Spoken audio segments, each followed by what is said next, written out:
పేరు వీరసేన మహారాజు. చందనావతి అనే ఒక రాజ్యం ఉంది, ఆయనకి దానికి రాజు వీరసేన మహారాజు. ఈ పేరు కొంచెం బాగా మీరు గుర్తుపెట్టుకుంటే కథ బాగా అర్థమవుతుంది. ఆయన వచ్చి బాణం వేస్తే ఇక్కడ అరుసుకొని వస్తా ఉన్నాడు చంద్రహాసుడు. అమ్మా అన్నాడు. ఈ వీరసేన మహారాజు చూశాడు, నేను వేసిన బాణం ఎవరికో తగిలినట్టుంది, శిష్యులారా వెళ్ళి చూడండి. ఆ మహారాజు శిష్యులు పోతున్నారు చూసే.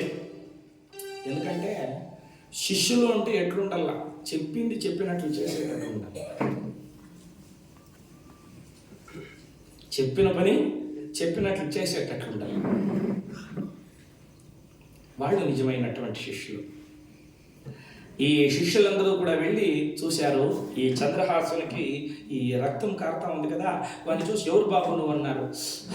అన్నా అన్నా అయ్యో రారా రారా నీకేమైంది అని చంద్రహాసుని చేతులు పట్టుకొని తోడుకొని వచ్చి, మహారాజా ఎవరో పిల్లోడు పాపము ఎంత బాగున్నాడు, అడవిలో ఒకడే ఉన్నాడు, వానికి కాల్లో ఒక వేలు ఎవరో కత్తిరించాడు స్వామి. ఎవరు బాబు నువ్వు? నా పేరు చంద్రహాస్, నాకెవరూ లేరన్నా. ఓహో అనాథవా? నాకెవరూ లేరు స్వామి. అయితే నేను పెంచుకుంటాను రా, నాకు బిడ్డలు లేరు, నేను పెండ్లై చాలా కాలం అయింది, నాకు బిడ్డలు లేరు, నేను పెంచుకుంటానని చెప్పి ఈ చందనావతి రాజ్యానికి రాజైన వీరసేనుడు ఈ చంద్రహాసుని చేపట్టుకొని గుర్రం మీద కూర్చోబెట్టుకొని నేరుగా ఇంటికి తీసుకొని వచ్చాడు. నేరుగా ఇంటికి రాగానే ఈయన భార్య పేరు హేమావతి దేవి. హేమావతి పతివ్రత చూడండి, హేమావతి దేవి. పతివ్రతలు అంటే పతిని నిత్యము సేవించేటువంటి వాళ్ళు. ఒక చిన్న ఉదాహరణ చెప్తాను. పతివ్రతలు అంటే ఎటువంటి వారంటే, ప్రతినిత్యము భర్తను సేవించాలి అని చెప్తుంటే మన కోలారులో ఒక ఆయన వచ్చి, స్వామి మీకు జగతికి జీవన జ్యోతి ఆలయాన వెలసిన ఆ దేవుని జగతికి జీవన జ్యోతి ఇల్లాలే ఈ జగతికి జీవన జ్యోతి.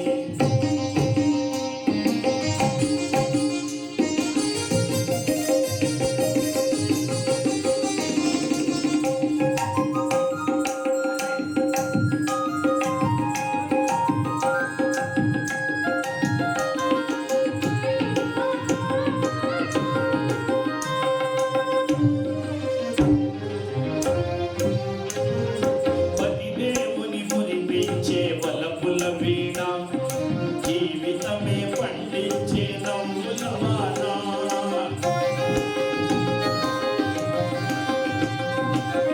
దేవుని మురిపించే వలపుల వీణ, జీవితమే పండించే నవ్వుల వాన. కష్ట సుఖాలలో తోడు నీడగా తల్లిని మరిపించే ఇల్లాలి ఆదరణ.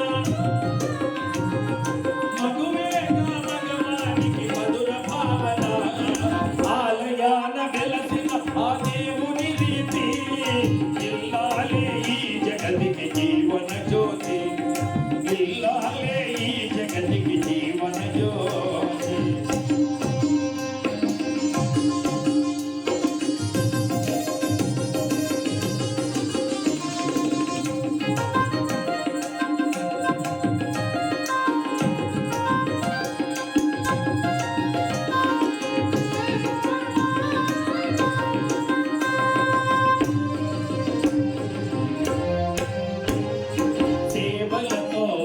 మామ సంతసించగా 10 మందిని ఆదరించు కల్పవల్లిగా.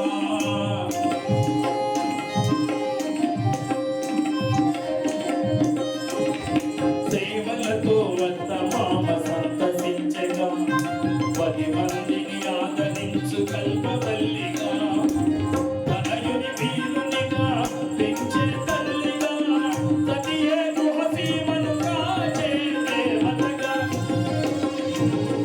సృష్టించను ఆ దేవుడు తనకు వారుగా ఆలయాన వెలసిన ఆ దేవుని రీతి ఇల్లాలే ఈ జగతికి జీవన జ్యోతి ఇల్లాలే ఈ జగతికి జీవన జ్యోతి.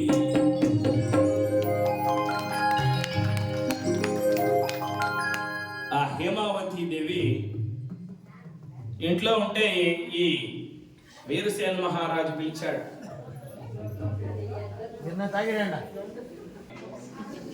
ఓ దేవి! ఏం స్వామి, 25 ఏండ్లుగా ఎప్పుడు నాకు బిడ్డ లేదు అని ఏడ్చేదానివి కదా. కలిసి వచ్చే కాలానికి నడిసి వచ్చే కొడుకు పుడతాడు అన్నట్లు ఇదిగో నీకు కొడుకుని తెచ్చాను అని చంద్రహాసుడు తెచ్చి నిలబెట్టాడు. ఆవిడ చూసింది, ఎవరు స్వామి పిల్లోడు? ఇట్లా మాట్లాడితే కదా స్వామి, ఇదిగో ఈ కొడుకుని తీసుకో అనగానే, ఎవరు బిడ్డ స్వామి? అడవిలో దొరికాడు, ఎవరు అనాథ. ఓహో, వీనికి మనమే పెంచుదాం స్వామి, వీడు అనాథ కాదు, ఇక వీనికి మనం తల్లిదండ్రులుగా ఉందామని ఆ చంద్రహాసుని వీడు పెంచుతా ఉన్నారంట. చూడండి, హేమావతి దేవి, ఈ వీరసేన మహారాజు చందనావతి రాజ్యంలో వాళ్ళకు బిడ్డలు లేరు. ప్రతినిత్యము ఆయనకి స్నానం చేపించేది, పట్టు వస్త్రాలు, ఇటువంటి పట్టు వస్త్రాలు కట్టేది. చక్కగా ఒక గురువుని పిలిపించి గురువు దగ్గర విద్యాబుద్ధులు నేర్పిస్తున్నారు. ఋగ్వేదం, యజుర్వేదం, సామవేదం, అథర్వణ వేదం, 4 వేదాలు, ధనుర్విద్య. చంద్రహాసుడు ధనుర్విద్య అంటే బాణాలు వేసేది, గదా యుద్ధము, కత్తి యుద్ధము, గుర్రం స్వారి, గుర్రం మీద ఎక్కి తిరిగేది, వేదాలు, శాస్త్రాలు, పురాణాలు అన్నీ నేర్చుకొని 25 సంవత్సరాలు వాడైన మోనోగు మీసాలు. అంటే నా వయసుకు వచ్చేసినాడు చంద్రహాసుడు.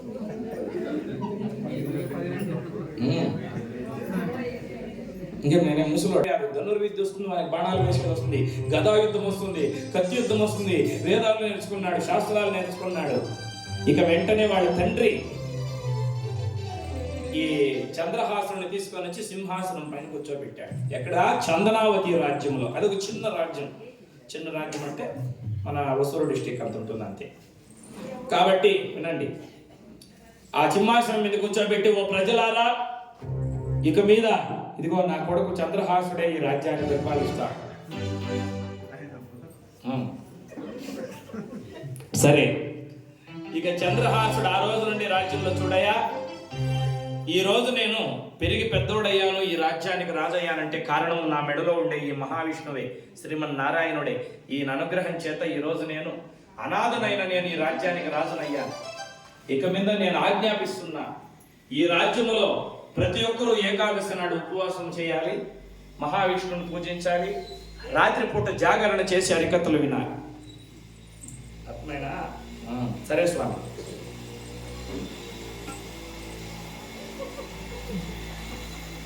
సరే, ఈ కథ ఇట్లుంటే ఇక్కడ బాగా పట్టుకోవాలి మీరు. సంవత్సరము కూడా ఈ కుంతళ రాజ్యానికి కప్పం కట్టాలి, ట్యాక్స్ కట్టాలి. మీకు చిన్న రాజులు, పెద్ద రాజులకి ఆ కాలంలో కప్పం కందాయం కట్టాలి. వజ్రాలు, వైడూర్యాలు అన్నీ పంపించి దుష్టబుద్ధి మంత్రికి ఇచ్చి రప్పండి అనగాని చందనావతి రాజ్యం నుండి ఈ రాజభటులు వజ్రాలు, వైడూర్యాలు అన్నీ తీసుకొని పోయారు. దుష్టబుద్ధి మంత్రి నమస్కారం. ఏమిరా, బాగున్నాడా మీ రాజు వీరసేనుడు? బాగున్నాడు మంత్రి. దుష్టబుద్ధి అంటాడు, ఇంకేం సమాచారాలు? ఇదిగో స్వామి. సరే సరే, కరెక్ట్గా తెచ్చినారా? తెచ్చాం స్వామి. సరే, భోజనం చేసుకోండి. లేదప్పా, దుష్టబుద్ధి అప్ప, మేము ఇప్పుడు భోజనం చేశారు. ఎందుకంటే మా యువరాజు చెప్పాడు, ఏకాదశి నాడు భోజనం తింటే మహాపాపము, ఏకాదశి నాడు ఉపవాసం ఉండి మహావిష్ణువు. రై, అడవుల్లో ఉండే ఒక చిన్న రాజ్యం చందనావతి, ఆ రాజ్యానికి ప్రజలు మీరు, మీకెవరా తెలుసు ఏకాదశి పండుగలంతా అంటే? లేదు స్వామి, తెలుసు మాకు కూడా. ఎవరు చెప్పిందిరా మీకు? మా యువరాజు.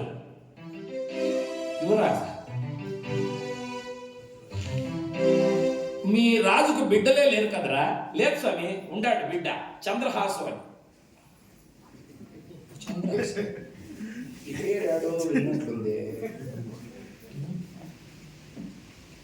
చంద్రహాసు ఎప్పుడు పుట్టాడు రా బిడ్డ? పుట్టలేదు స్వామి, దేవుడు ఇచ్చిండాడు స్వామి. దేవుడు ఆకాశంలో నీకు తెచ్చిచ్చాను, ఏం జరిగింది చెప్పండి అని కత్తి తీశాడు. వాడు అన్నారు, సమయం చెప్తాం సమయం, కోపం చేసుకోవడం. మేము ఒకంత వేటకు పోతుంది. ఆ అడవిలో ఒక పిల్లోడు, చిన్న పిల్లోడు, వానికి కుడికాల్లో 6 ఏళ్ళు ఉన్నంట. ఎవరో ఒక రియల్ కత్తిరించి అడవిలో విశేషిపోయిండ్రి. ఆ చంద్రహాసన్ మన పేరు, వాడిని ఎత్తుకోపోయి మా మహారాజు పెంచుకొని ఇప్పుడు యువరాజు పట్టం కట్టాం. కుడికాల్లో 6 వేళ్ళు ఉన్నా. వాడే వీడే వాడా? వాడిని చంపేశామని చెప్పినారే.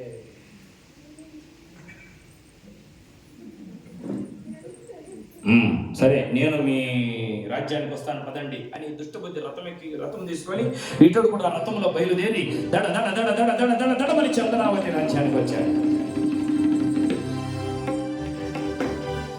ఈ వీరసేన మహారాజు నమస్కరిస్తాడు. నమస్కారం మహామంత్రికి. దుష్టబుద్ధి అన్నాడు, నమస్కారం. ఏదా నీ కొడుకు ఎవరు ఉంటారంటే అంటున్నాడు, ఎవరు అక్కడ? చంద్రహాసుని పిల్లండి. చంద్రహాసుడు వచ్చి నిలుచుకున్నాడు. చూశాడు కింద నుండి పైకి.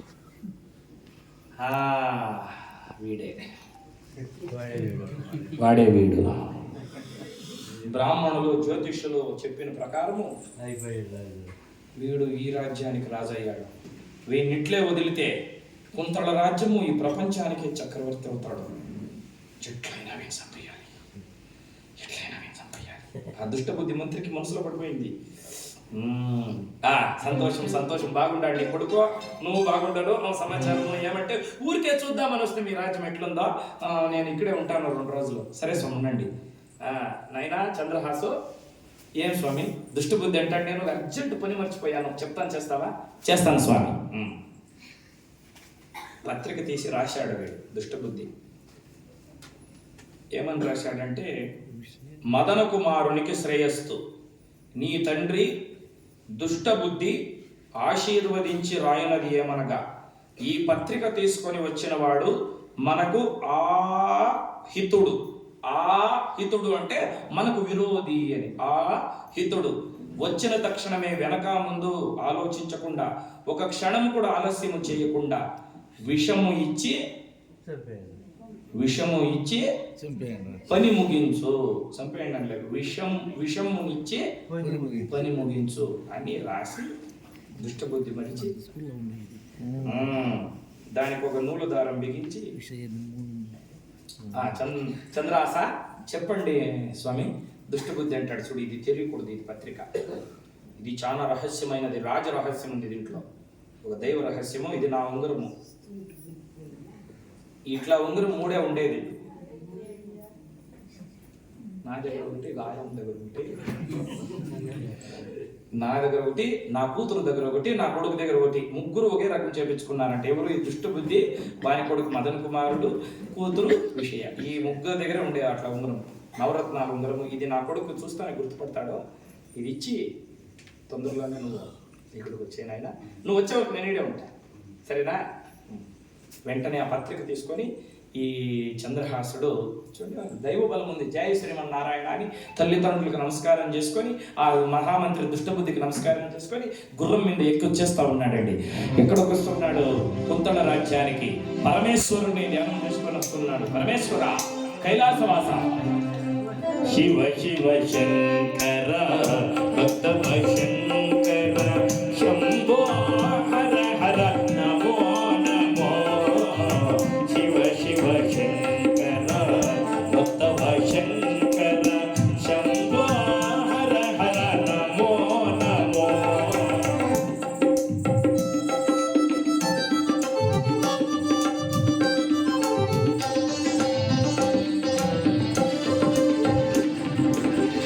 పుణ్యం పాపము ఎరుగను నేను, పూజలు సేవలు తెలియను నేను.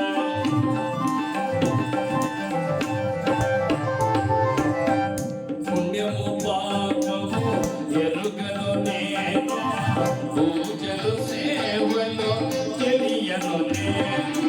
ఏ పూలు దేవాలి నీ పూజకు, ఏ పూలు దేవాలి నీ పూజకు, ఏ లీలా చేయాలి నీ సేవకు. శివ శివ శంకర భక్తవ శంకర శంభో హర హర నమో నమో.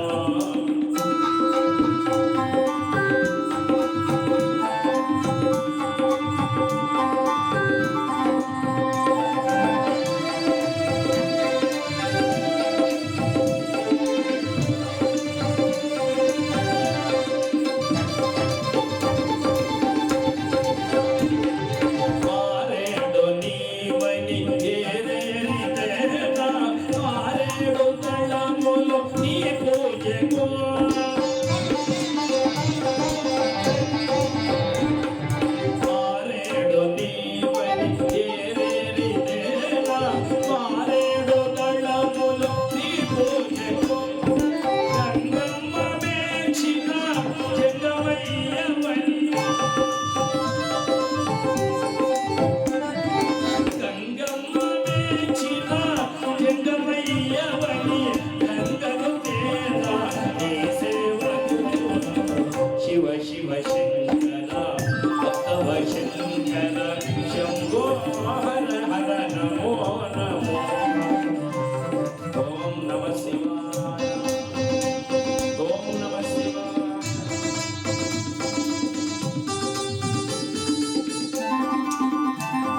చంద్రహాసుడు బయలుదేరి నేరుగా కుంతళ రాజ్యం చేరుకున్నాడు.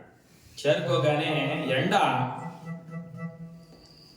భలే ఎండ, కొన్ని నీళ్లు దప్పవుతా ఉంది. తాగుదామని అక్కడ ఒక చెట్టు దగ్గర నిలిపి గుర్రాన్ని కట్టేసి అక్కడ నదిలో కొన్ని నీళ్లు తాగి, చల్లని నీళ్లు, అబ్బా చాలా ఆయాసంగా ఉందబ్బా, ఈ గురువు ఎగిరిపోతుంది అని ఒక చెట్టు కింద ఇట్లా పడుకున్నాడు. పడుకునే సమయానికి ఈ దుష్టబుద్ధి ఇచ్చినటువంటి పత్రిక నడుములో ఉంది కదా, అది జారి కింద పడింది. గాలికి ఆ పత్రిక అలా అలా అలా కొంచెం ముందుకు వచ్చింది. అదే సమయానికి పత్రిక పడే లోపల ఈ దుష్టబుద్ధి కూతురు విషయ, ఈ మహారాజు కూతురు పుష్పాంజలి, వీళ్ళిద్దరూ పూల తోటలో ఆటలాడుకునేకి వచ్చినారంట. కన్న పిల్లలు కదా, వాళ్ళ వయసు ఎంత, ఇద్దరికి ఎంత 20-20 ఏళ్ళు వయసు, చిన్న బిడ్డలో వచ్చి పూల తోటలో ఆడుకుంటూ ఉంటే, విషయ చెప్పు పుష్పాంజలి, ఇప్పుడు మనం చిన్నప్పటి నుండి నువ్వు మంత్రి కూతురు, నేను రాజు కూతురు, ఒకే దగ్గర తినేవాళ్ళము, ఒకే దగ్గర పనుకుంటా ఉంటుంది, ఒకే దగ్గర చదువుకుంటా ఉంటుంది, ఒకే పూల తోటలో ఆడుకుంటా ఉన్నాము. కానీ ఏమీ కానీ అంటావు, ఆడదానిగా పుట్టడం ఒక శాపమే. ఏమి, పెండ్లైన తర్వాత నువ్వు ఒక ఊరికి వెళ్ళిపోతావు. ఎందుకంటే ఆడబిడ్డ ఎప్పుడు ఆడబిడ్డే కానీ ఈడబిడ్డ కాదు కదా. నువ్వెవరినో పెళ్లి చేసుకొని ఒక ఊరికి వెళ్ళిపోతావు, నేను ఒక ఊరికి వెళ్ళిపోతాను. పెండ్లైన తర్వాత మనం కలుసుకోలేము కదే. ఎందుకు కలుసుకోలేమే? మనమిద్దరూ ఒకరినే పెళ్లి చేసుకుంటే ఒకే ఇంట్లో ఉండొచ్చు. సమాజం ఒప్పుకుంటుందా? ఎందుకు ఒప్పుకోరు? అంతా ఇప్పుడు శివునికి గంగా గౌరీ ఇద్దరు, లక్ష్మి మహావిష్ణువుకి శ్రీదేవి భూదేవి ఇద్దరు, మనం కూడా ఎవరినన్నా ఒకటినే చేసుకుంటే బాగుంటుంది. నువ్వు అట్లా అంటావు పోవే, ఇద్దరు ఒకే ఇంట్లో ఉండొచ్చు, ఒకే కంచంలో తినొచ్చు, ఒకే పొరుగు మీద పడవచ్చు. కానీ నువ్వు ఇట్లా అంటావు, మళ్ళీ నీ మనసు మారిపోతుంది. లేదు, నువ్వు మహారాజు కూతురు, ఇప్పుడేమో ఇలా అంటావు, మళ్ళీ రేపు మనసు మార్చుకుంటావు, చూడు మాటిస్తా ఉన్నాను అని మంత్రి కూతురికి మాటిస్తుంది, చేతిలో చేయవేసి. పంచభూతములు సాక్షిగా, పరమేశ్వరుని సాక్షిగా మాటిస్తా ఉన్నాను, ప్రాణం పోయినా మనమిద్దరూ ఒకరినే చేసుకోవాలా, ఇట్లే ఉండాలి మన స్నేహం, ఇట్లే ఉండాలా, కరెక్ట్, నిజమే, మనం ఇలాగే ఉందాం అని మాట్లాడుతుంటే మహారాజు పిలిచాడు. నాన్న వస్తున్నాను, విషయ వెళ్ళి వస్తాను, నాన్నగారు పిలుస్తున్నారు, మళ్ళీ వస్తానని ఈ మహారాజు కూతురు అట్లా పోయింది. సరే, ఈ దుష్టబుద్ధి మంత్రి కూతురు కూడా వెళదామని అలా వస్తూ ఉంటే అంతలో ఆ చంద్రహాసుడు అక్కడ చెట్టు కింద పడుకో ఉన్నాడు. చూసింది, చంద్రహాసుని చూసిన తక్షణమే ప్రేమించింది. అబ్బా ఎంత అందంగా ఉన్నాడో, ఇంత అందగాడిని నేను ఎప్పుడూ చూడలేదు. చూడు, అట్లా చూసిన తక్షణమే ప్రేమించేసింది చంద్రహాసుని. కృష్ణమూర్తి అన్న నిన్నెవరన్నా ప్రేమించండి మేడం. అందమే ఆనందం, అందమే ఆనందం, ఆనందమే జీవిత మకరందం, అందమే ఆనందం, ఆనందమే జీవిత మకరందం, అందమే ఆనందం.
అలా మదన కుమారునికి నీ తండ్రి దుష్టబుద్ధి ఆశీర్వదించిన ఆయనది ఏమనగా, ఈ పత్రిక తీసుకొని వచ్చిన వాడు మనకు ఆహితుడు.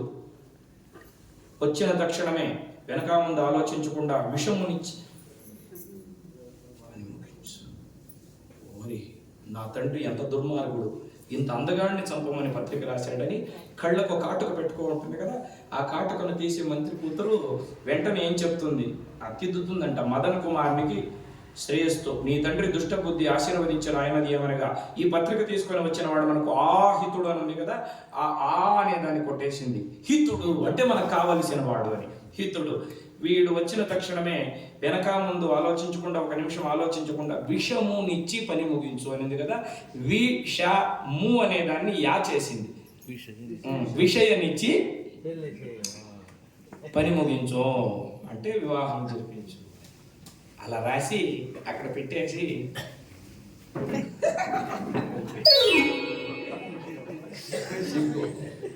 సరే ఆవిడ అలా వెళ్ళిపోగానే వీళ్ళే మేల్కొన్నాడు చంద్రహాసుడు. మేల్కొని ఆ పత్రిక తీసుకొని నేరుగా వచ్చాడు. మంత్రి కొడుకు ఇంటి ముందు కూర్చొని ద్రాక్ష పళ్ళు తింటున్నాడు.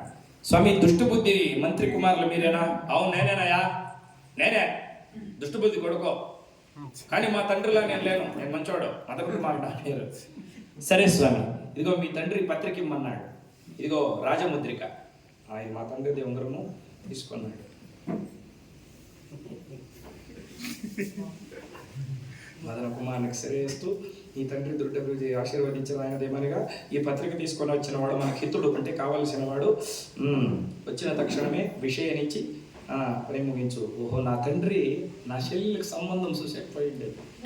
ఎన్నాళ్ళకి మా తండ్రికి మంచి ఉద్దేశం, ఎట్లా పెండ్లి కొడుకుని ఎదిగిన్నాడు, అబ్బా ఎంత బాగున్నాడో వీడు, చంద్రుని వలె ప్రకాశిస్తున్నాడు.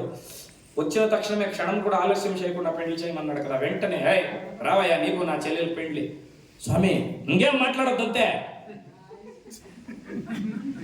స్వామి మా అమ్మ వాడు యావంతా మేము ఒప్పుకోమో. మా తండ్రి చెప్పిండాడో వచ్చిన తక్షణమే వివాహం జరిపించమని, ఇప్పుడే నీకు పెళ్లి.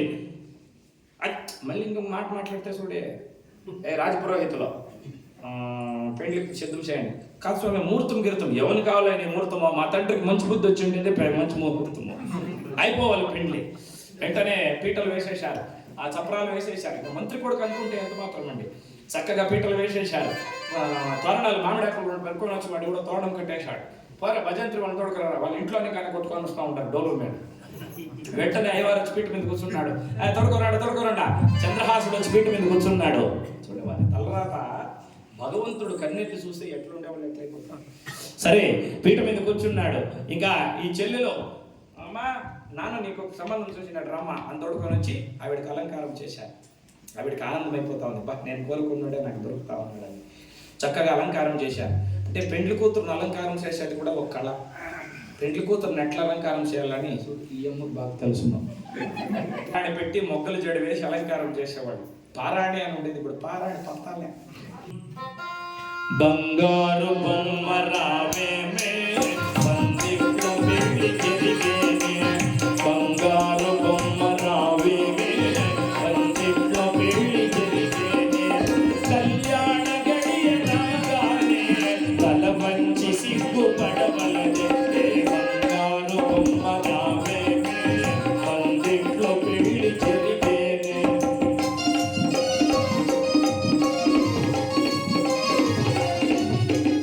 అందాల హంస నడక ఈ అమ్మాయి పెళ్లి నడక. ఓయమ్మ సిగ్గు పడకే వెచియున్నాడు పెళ్లి కొడుకే. నూరేళ్ల పంట పండేనే గారాల సిరులు కురిసేనే. బంగారు బొమ్మ రావే పందిట్లో పెళ్లి జరిగేనే. ఓం ధ్రువం తేరా జాబంతో ధ్రువం దేవో బృహస్పతి ధ్రువం ఇంద్రాగ్నిచ రాష్ట్రం దార్దయాం ధ్రువం.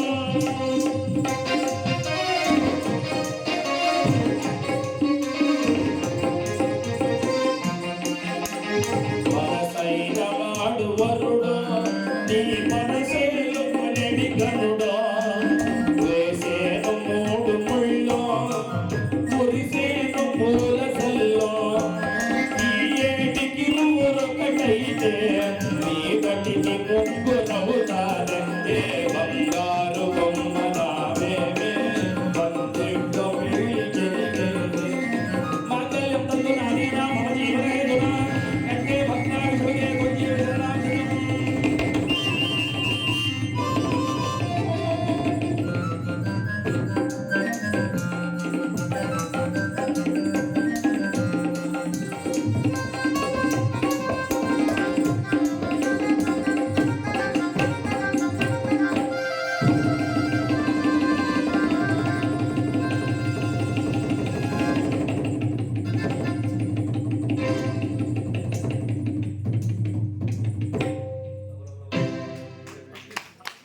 దండాలు రండా, నా చెల్లెకి పెళ్లి అయిపోయింది, భోజనం చేస్తారని చెప్పి అందరినీ పిలిచి అందరికీ భోజనాలు పెట్టగానే అందరూ సంతోషంగా భయ బాగున్నాడయ్యా మీ బావ చంద్రహాసుడు అని అందరూ ఆశీర్వదించి సంతోషంగా ఉన్నారు. ఇక్కడ ఆడవాడు ఆలోచన చేస్తాడు దుష్టు బుద్ధి, ఓ ఇప్పుడు అయిపోయి ఉంటుంది పని, చచ్చిపోయి ఉంటాడు, చచ్చిపోయి ఉంటాడు, నా కొడుకేం సామాన్యుడా, పులి కడుపును పులియే పుడుతుంది, నా కొడుకు పని ముగించింటాడు. ఏమయ్యా చంద్రావతి రాజా, నీ కొడుకు చంద్రహాసుడు పోయినోడు రాలేదు, సరే ఏం జరిగిందో నేను వెళ్ళి పంపిస్తాను. అలాగే స్వామి. గుర్రం మీద శరవేగంగా వచ్చేస్తూ ఉన్నాడంటే ఈ దుష్టబుద్ధి టక టక టక టక టక టక వచ్చేసాడు. 2 రోజులు అయిపోయింది. చంద్రహాసునికి విషయకి అభద్రాత్రి శోభనం కూడా అయిపోయింది. మరుసదినము ఈ చంద్రహాసుడు సంతోషంగా విషయ ఒళ్ళో కొనుక్కుంటే మంత్రి కూతురు ద్రాక్ష పండ్లు తినిపిస్తుంటే వాడు అట్లా ద్రాక్ష పండ్లు తింటున్నాయి. ఈ దుష్టబుద్ధి లోపలికి వచ్చాడు. వచ్చే సమయానికి ఐవార్లంతా అబ్బాబా ఎట్లా ఇటువంటి పెండ్లు మేము ఇంతవరకు చూడలేదు, మంచి కానుకలు ఇచ్చాడు. దుష్టబుద్ధి ఏమిరా మంత్రప్ప భలే పెండ్లే, ఎంత ఎవరు పెండ్లే చెప్పరా? లోపలికి వచ్చి చూస్తే తన కూతురు ఒళ్ళో చంద్రహాసుడు పడుకొని ద్రాక్ష పళ్ళు తింటున్నాడు. మండిపోయింది ఒళ్ళంతా. చంద్రహాస, మామగారు నమస్కారం. ఎవడ్రా నీకు మామ? మీరే. అవును నాన్నగారు, అన్న నాకు ఈ చంద్రహాసునికి పెళ్లి చేశాడు. పెళ్లి?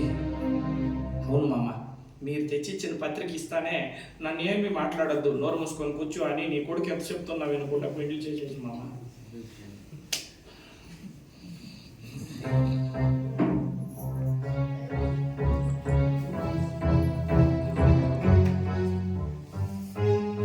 మండుతున్నట్లుంది.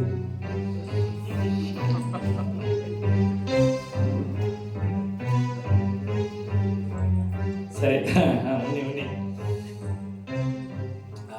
అంతా సరిపోయింది. కొడుకుని పిలిచినాడు కుమారా రూమ్లో కట్ల ఏం చెప్పిన ఆయన ఐడియా పదరా. లోపలికి పోతానే గడేసి వెంటనే తీసుకున్నాడు బెత్తము. నేను చెప్పిందేమి, నువ్వు చేసిందేమిరా? కత్తి తీసే లోపల, నాన్న నువ్వు చెప్పిందే నేను చేశాను నాన్న. ఏం చెప్పాను, ఏం చేశావు? ఆ పత్రిక తీసుకొని వచ్చి ఇచ్చాడు. చూశాడు దుష్టబుద్ధి. మొదల కుమారునికి శ్రేయస్సు, నీ తండ్రి దుష్టబుద్ధి ఆశీర్వదించిన ఆయనది ఏమనగా, ఈ పత్రిక తెచ్చిన వాడు మనకు హితుడు. వచ్చిన తక్షణమే వెనక ముందు ఆలోచించకుండా, ఒక నిమిషం కూడా ఆలస్యము చేయకుండా విషయనిచ్చి, అయ్యో పాపిష్టి చెయ్యి, ఏమి రాస్తివి, వేరే వాళ్ళు చెయ్యి అంటే నరికేసి బాగా చేయ కదా. పాపిష్టి చెయ్యి. చూద్దాం, విధి ఆడించే నాటకంలో భగవంతుడు గెలుస్తాడో ఈ దుష్టబుద్ధి గెలుస్తాడు. సరే నువ్వు పోరా, పో. వచ్చాడు. చంద్రహాస, చెప్పండి మామగారు. నేను చెప్పలేదా ఈ పత్రిక ఎత్తుకొని పోతే నీకంతా మంచి జరుగుతుందని? చూస్తావా, నా కూతురుని పెళ్లి చేసుకుంటువి, నాకు అల్లుడు అవుతుంది, ఇంకంతా నీకు మంచిదే. నా కూతురు అట్లా బిడ్డ నీకు చిక్కిందా, పూల్లో పెట్టి సాక్కుంటున్నాయా? కానీ నా కూతురుని బాగా చూసుకో. కానీ మాకు ఒక ఆచారం ఉంది. ఏం స్వామి అది? ఏమీ లేదు, మాకు దేవాది దేవుడు శ్రీమన్నారాయణుడు ఈ ఊరి అవతల దక్షిణం దగ్గర, ఒక అవతల దక్షిణం దిక్కులో ఈ ఊరిలో అక్కడ ఒక మహావిష్ణు దేవాలయం ఉంది. ఆ దేవాలయం దగ్గరికి పెళ్ళైన తర్వాత మా అల్లుడు ఒకడు పోయి రాత్రి చీకటి పడిన తర్వాత దేవుని గుడిలో దీపం అంటించుకొని పూజ చేసుకొని రావాల. ఈరోజు సాయంత్రము నువ్వు ఒకడే వెళ్ళి దేవస్థానంలో దీపం అంటించి మా స్వామికి పూజ చేసుకొని రావాల. సరేనా? సరే సరే. నేరుగా మళ్ళీ పోయాడు ఈ దుష్టబుద్ధి. ఈ కటుకులు ఉండేటువంటి ఇది ఊరి అవతల దొమ్మరి గుడిసెలు వేసుకున్నారు కదా, వాళ్ళు కటుకులు. రే, ఇంతకుముందు ఇద్దరు ఇక్కడ ఉండ్రే పౌర్ణమి అమావాస్య అని వాళ్ళు తెలిసిన, అయ్యో వాళ్ళు ఎన్ని దినాలు స్వామి ఊరు వదిలి వెళ్ళిపోయినారు. ఎక్కడ పాపాత్మలు మోసం చేసినారా, ఇట్లా రండి. ఇంకొక నలుగురిని పిలిచినాడు. ఈరోజు సాయంత్రము ఊరి అవతల దేవస్థానం ఉంది కదా, అవును, ఆ దేవస్థానం దగ్గరకు ఒకడు వస్తాడో వాడిని వెనక ముందు చూడకుండా నరికి పారేయాలి. సరేనా?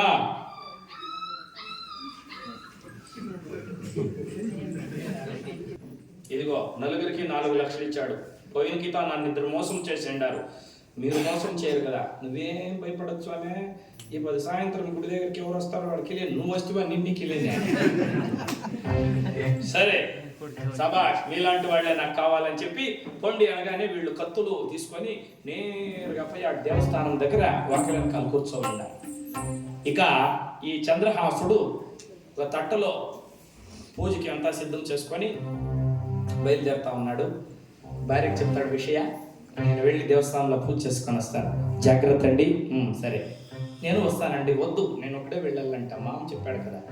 సరే అండి వెళ్ళిరండి.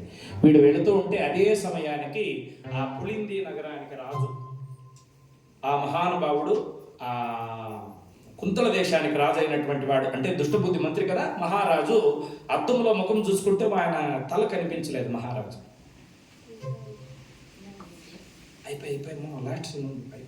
అద్దంలో ముఖం చూసుకుంటే అద్దంలో ముఖం కనిపించలేదంట. మనము అద్దంలో ముఖం చూసుకుంటే మన ముఖం కనిపించకపోతే ఇంకొక 2-3 రోజుల్లో చచ్చిపోతాము అని అర్థం. గరుడ పురాణంలో ఉంది. అద్దంలో ముఖం చూసుకుంటే మన ముఖం మనకు కనిపించలేదనుకో ఇంకొంతలో కాలంలో చచ్చిపోతాము అని అర్థం. మహారాజు చూశాడు, అద్దములో నా ముఖం కనిపించడం లేదు. ఓ బ్రాహ్మణోత్తములారా, ఎందుకు ఇలా మహారాజా? కీడు, నువ్వు అద్దంలో ముఖం చూసుకున్నప్పుడు కనిపించలేదు కాబట్టి నీకు మరణగండం ఉంది. అయ్యో, నేను చచ్చిపోతానేమో. సరే, జాతస్య ధ్రువం మృత్యుహో ధ్రువం జన్మ మృతస్య చ, పుట్టిన ప్రతి ఒక్కరూ చచ్చిపోవాల్సిందే కదా. నాకుండే మనసులో ఒకే ఒక చింత, నా కూతురుకు ఒక పెళ్లి చేసి ఒక నక్షత్రం లేసేస్తే నా జవాబుదారీ తీరిపోతుంది. అమ్మ పుష్పాంజలి, ఇట్లా రామ్మ, నీకు ఒక మంచి సంబంధం చూసి పెళ్లి చేస్తా. నాకు వద్దు నాన్న. ఎందుకు? నేను దుష్టబుద్ధి మంత్రి కూతురు ఒక ఒప్పందం చేసుకున్నాము, పెళ్ళంటూ చేసుకుంటే మేమిద్దరిని ఒకరినే చేసుకోవాలని. కాబట్టి మేమిద్దరు ఒకరినే చేసుకుంటాం నాన్న. ఆ మంత్రి కూతురు ఎవరో చంద్రహాసుని పెళ్లి చేసుకోందంటే నన్ను వానికే ఇచ్చి పెళ్లి చేయండి నాన్న. ఇద్దరిని ఒకరికేనా? అవును నాన్న. లేదంటే నాకు పెళ్లి వద్దు, నేను ప్రమాణం చేశాను నాన్న. సరే సరే తల్లి, నీ సంతోషమే నాకు ముఖ్యం. ఏయ్ మదన్ కుమారా, ఏం మహారాజా, వెళ్ళి నీ బావ అయినటువంటి చంద్రహాసుని వెంటనే ఇక్కడికి తీసుకునిరా. అలాగే మహారాజా. బావా, ఏం బావా? మహారాజు గారు నేను రమ్మంటున్నాడు. చంద్రహాసుడు అన్నాడు, బావా చెప్పారు కదా మీ తండ్రి దుష్టబుద్ధి దేవస్థానానికి వెళ్ళి పూజ చేయాలని. ఆ పూజ ఏదో నేను చేస్తాను, పో బావా నీ బదులు అని చెప్పి ఈ దుష్టబుద్ధి కొడుకు ఆ పూజా సామాగ్రి తట్టం తీసుకొని నీ పూజ నేను చేస్తాను, మహారాజు గారు పిలుస్తున్నారు, పో. సరే, ఈ చంద్రహాసు నేరుగా మహారాజు దగ్గరికి పోగానే, మహారాజు, ఏమయ్యా నువ్వేనా దుష్టబుద్ధి అల్లుడు? అవును నేనే స్వామి. ఏం నీ పేరు? చంద్రహాసు. చూడు, నా కూతురు నేను పెళ్లి చేసుకోవాలంట. చేసుకో స్వామి. నాకు ఇంతకు ముందే పెళ్లి అయింది స్వామి, నా భార్య నాకు మాట్లాడగాలి. తీసుకోరండి అని విషయం వచ్చింది. విషయ? పర్వాలేదు స్వామి, మేమిద్దరం నీకు భార్యలుగా ఉంటాం, చేసుకోండి, పర్వాలేదు. సరే ఉండిలే ఇద్దరు ఎట్లయితే. సరే, సంతోషం అయిపోయింది చంద్రహాస్కి. ఇక వెంటనే పూలహారం ఇచ్చి మహారాజు తన కూతురు నుంచి పెళ్లి చేసి ఆ రాజ్యానికి పట్టం కట్టేశాడు. ఎప్పుడైతే ఆ మెడలో పూలహారం వేసి పట్టం కట్టేశాడో చంద్రహాసుని, ఇక నాకుండేది ఒకే కూతురయ్యా, ఈ రాజ్యానికి నువ్వే రాజాని సింహాసనం మీద కూర్చోబెట్టేశాడు. ఈ పక్క పుష్పాంజలి, ఈ పక్క విషయ. చంద్రహాస్ మహారాజ్ కి, చంద్రహాస్ మహారాజ్ కి, చంద్రహాస్ మహారాజ్ కి. గుడికి ఓడిపోయా, మంత్రి కొడుకు పోయినాడు. చూస్తారా ఇట్లా చిన్న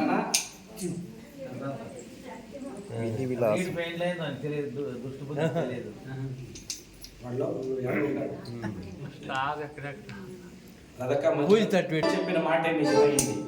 చక్కగా ఇద్దరు భార్యలతో ఏనుగు మీద ఊరేగించుకొని వస్తూ ఉంటారు. చంద్రహాస్ మహారాజ్ కి జై, చంద్రహాస్ మహారాజ్ కి జై, చంద్రహాస్ మహారాజ్ కి జై. దుష్టబుద్ధి ఇంట్లో ఉండేవాడు, పడుకో ఉండేవాడు, లేచాడు. ఏమి అలుస్తూ ఉంటారని కిటికీలో నుండి చూస్తాడు ఈ మంత్రి దుష్టబుద్ధి. ఏనుగు మీద కూర్చొని చంద్రహాసుడు తన కూతురు ఒక పక్క, మహారాజు కూతురు ఒక పక్క చేసుకొని వస్తా ఉన్నాడు. చూశాడు దుష్టబుద్ధి. దడదడమని వచ్చి, అల్లుడు ఇలా రా. ఏనుగు దిగి వచ్చాడు. ఏం జరిగింది? ఏం జరిగిందో తెలియదు మామ. మహారాజు గారు రమ్మన్నారు. పోయిన తక్షణమే ఏం మాట్లాడద్దు అని తన కూతురునిచ్చి పెళ్లి చేసి రాజ్యానికి రాజు చేశాడు మామ. ఈ రాజ్యానికి రాజు అయిపోతేవా?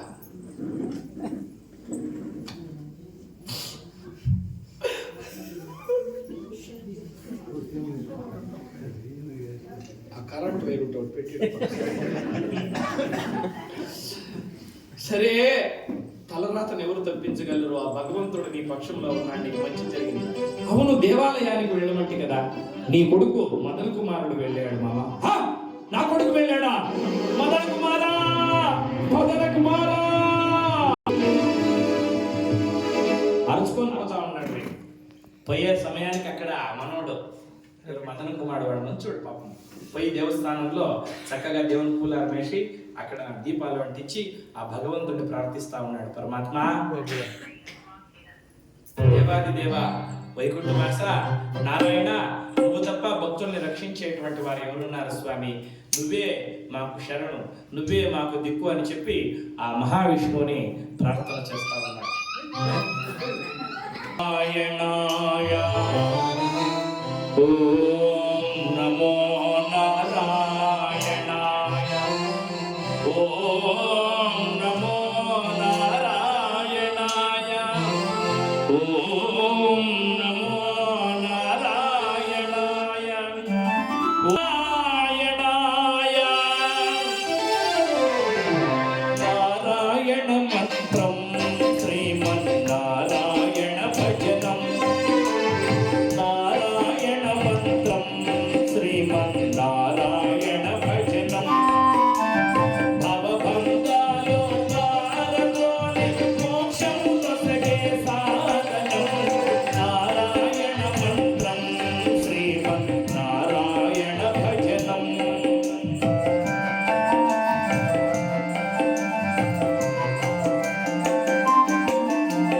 గాలిని బంధించి హతించి గాలిన పని లేదు గాలిని బంధించి హతించి గాలిన పని లేదు జీవుల హింసించి క్రతువులా చేయక పని లేదు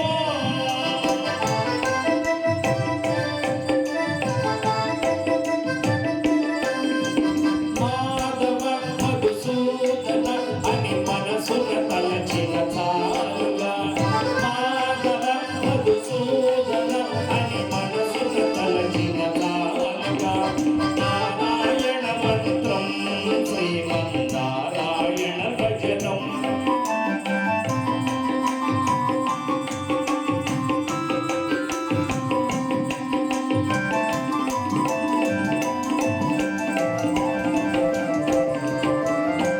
తల్లి తండ్రి నారాయణుడే గురువు చదువు నారాయణుడే ముక్తి దాతయ నారాయణుడే నవబంధాలు పారద్రోలి మోక్షము కొసగే సాధనం నారాయణ మంత్రం శ్రీమన్నారాయణ భజనం నారాయణ మంత్రం శ్రీమన్నారాయణ భజనం.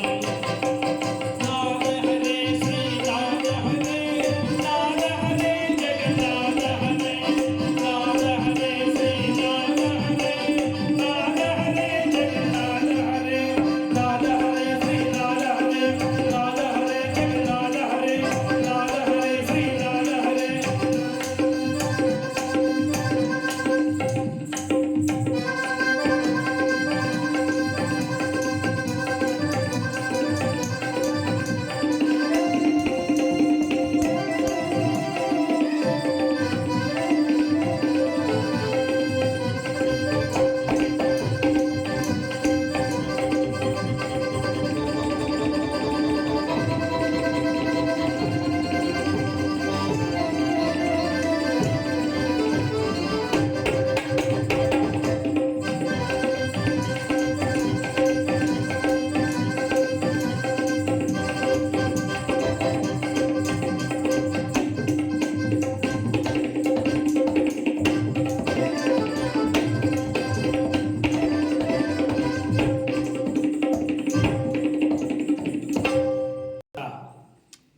ఈ పూజ నాది కాదు, మా బావ చంద్రహాసుంది. మా బావ చంద్రహాసుడు నా చెల్లెలు బాగుంటే నాకు అంతే చాలు. వాళ్ళిద్దరూ సుఖంగా నుండును రెండు ఉండాలి స్వామి, కాపాడు అని చెప్పి తల వచ్చి నమస్కారం చేస్తుంటే వెనక ఇంకా కత్తులు తీసుకొని వచ్చి నరికి చంపేశారు. అంబరీష వరద గోవింద గోవింద తల కాళ్ళు చేతులు నరికి అక్కడ పారేసి వెళ్ళిపోయారు. దుష్టబుద్ధి వచ్చి చూస్తాడు, కొడుకు చచ్చిపోయాడు. హే భగవంత,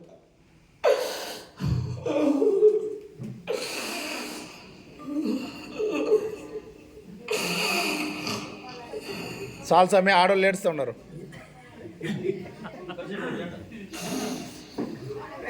ఎవరు తీసిన గోతిలో వాళ్ళే పడినట్లు నేనెవరికే